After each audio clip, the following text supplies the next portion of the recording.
D'expérience, nous, Congolais, savons qu'il n'y a pas de défi qui ne puisse être relevé. Pour peu qu'il y ait de la volonté, de la méthode et de la détermination.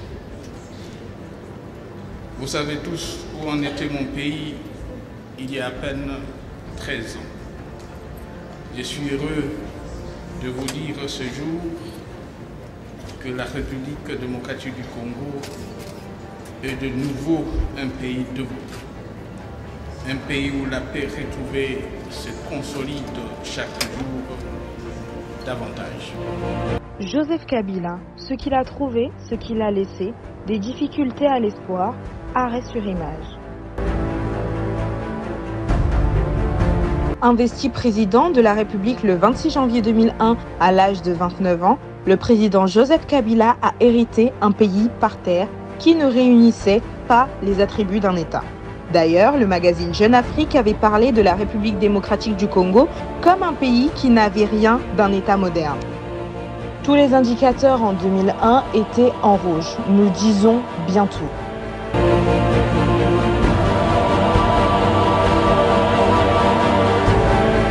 Premièrement, sur le plan politique, organiser les élections et permettre aux Congolais de se choisir eux-mêmes leurs propres dirigeants, gage de la relance de l'espoir de tout un peuple qui se retrouvera à travers les institutions politiques qu'il contribuera lui-même à mettre en place. La Gécamine, poumon de notre pays, était au bord de la faillite. Les différents coins du pays n'étaient plus reliés entre eux, soit parce qu'ils étaient sous contrôle de la rébellion, soit parce que l'état des infrastructures routières ne le permettait plus.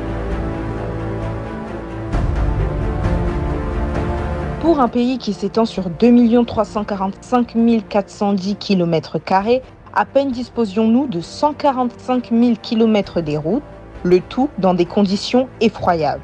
À peine on pouvait compter 20 700 km des routes nationales et 20 200 km des routes régionales prioritaires qui du reste n'étaient même plus praticables. Et à peine 2200 km des routes censées être bitumées étaient pour la plupart impraticables aussi. Tel est l'état des lieux des infrastructures routières héritées par Joseph Kabila et ils ne peuvent être contestés.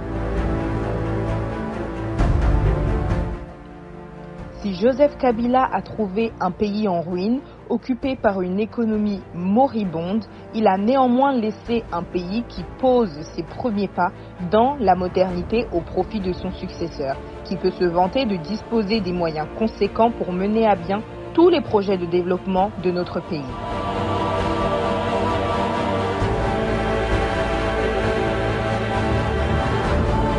L'économie était moribonde.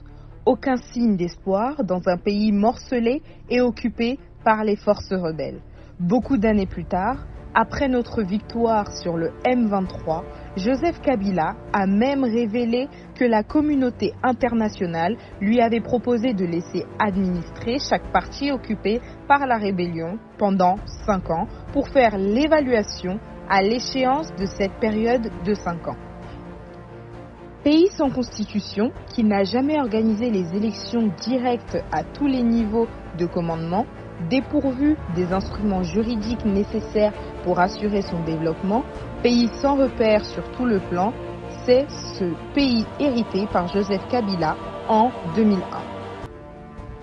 Pour relever tous ces différents défis, il inscrit sa vision dévoilée dans son discours de prestation de serment du 26 janvier 2001 sur 3 axes.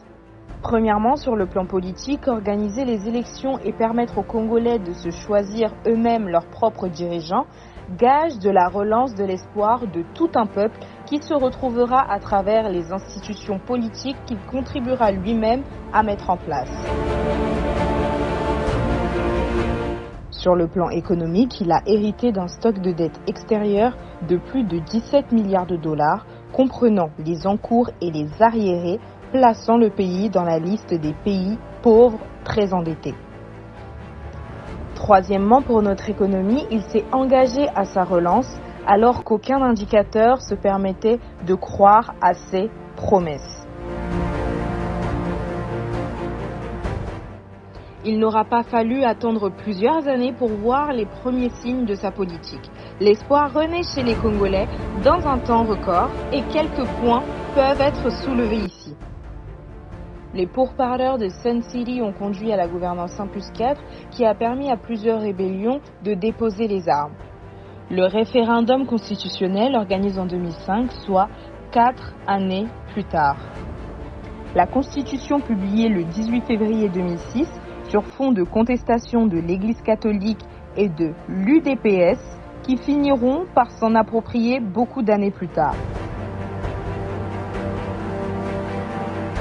Les premières élections démocratiques directes organisées dans notre pays en 2006, dans des proportions jamais tenues depuis l'avènement de notre pays à l'indépendance. Sorti de notre pays de la liste des pays pauvres très endettés. Pour y parvenir, il aura fallu assumer le poids de la dette par une participation de 50 millions de dollars par mois pendant plusieurs années, de donner des gages de bonne gouvernance et de faire preuve d'une bonne gestion de nos finances publiques. À peine élu président de la République en 2006, il définit les axes prioritaires de notre pays qu'il circoncis sur 5 chantiers. L'eau, plus l'électricité, l'infrastructure, l'éducation, la santé et l'emploi.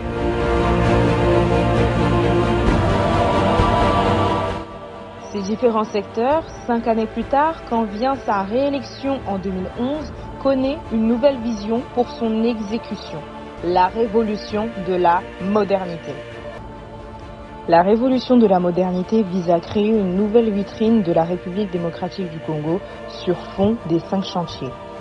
Faire de la RDC un pôle d'intelligence et de savoir-faire, faire de la RDC un grenier agricole, faire de la RDC une terre de paix et de mieux-être, faire de la RDC un vivier de la nouvelle citoyenneté, faire de la RDC une puissance régionale au cœur de l'Afrique, faire de la RDC une puissance économique et faire de la RDC une puissance énergétique.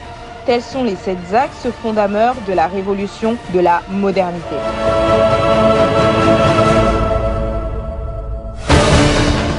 En 2001, le taux de desserte en eau potable était de moins de 10%. Il avoisine aujourd'hui le chiffre de 50%. Avec le projet de desserte en eau potable dans la zone ouest à Kinshasa lancé en 2018, ce taux sera sensiblement revu à la hausse. Plusieurs coins de la République demeurant dans le noir ont été dotés de l'électricité sous l'ère Kabila, faisant passer le taux de prévalence d'électricité de 6 à plus de 18% aujourd'hui.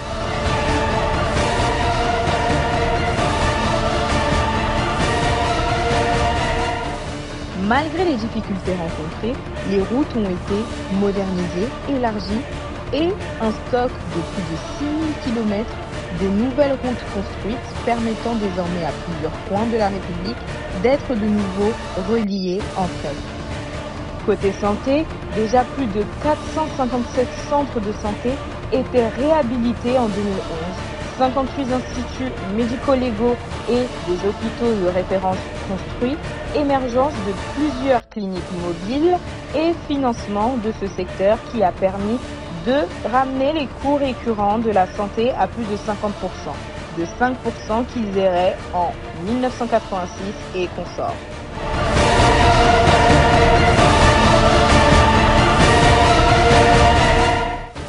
Sans vouloir nous étendre sur tous les secteurs, relevons quelques-uns parmi eux qui peuvent nous donner une idée globale sur les réalisations à mettre sur le compte des acquis laissés par Joseph Kabila au profit du président Félix Tshisekedi.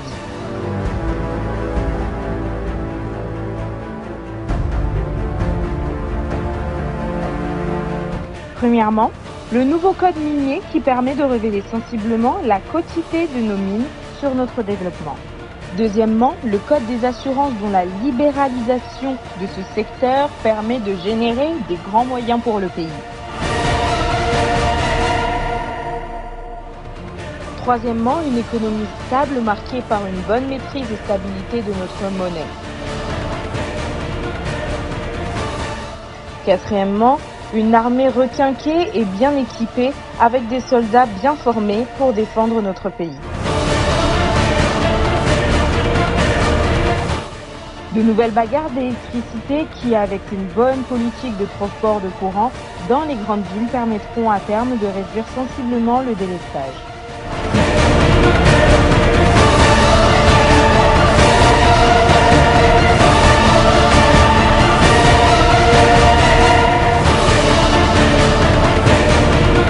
Sixièmement, une garde présidentielle bien disciplinée et totalement apolitique. Septièmement, des réserves à la Banque centrale qui peuvent aider notre pays à tenir pendant 8 semaines.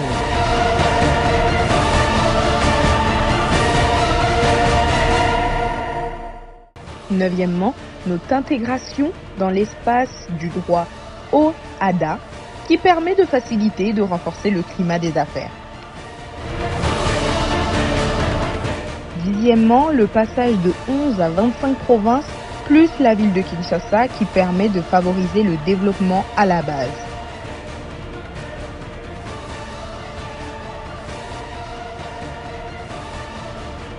Onzièmement, des routes nationales et des routes régionales prioritaires en bon état, facilitant le transport des produits vivriers vers les centres de consommation.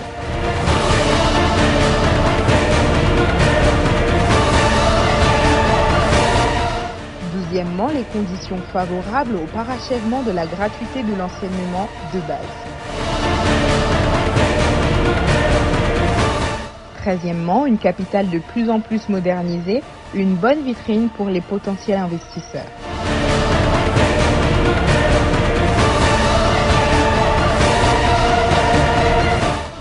Quatorzièmement, des projets de renforcement de la capacité de la Régie des eaux de doter de l'eau potable à la population, tel le projet KinWest financé par la Banque mondiale.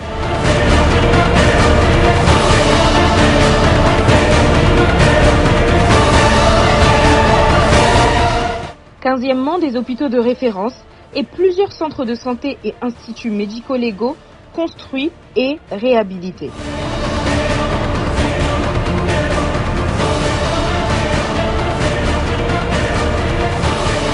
La liste ici n'est pas exhaustive, tant les réalisations à mettre sur le compte du président Joseph Kabila sont très nombreuses.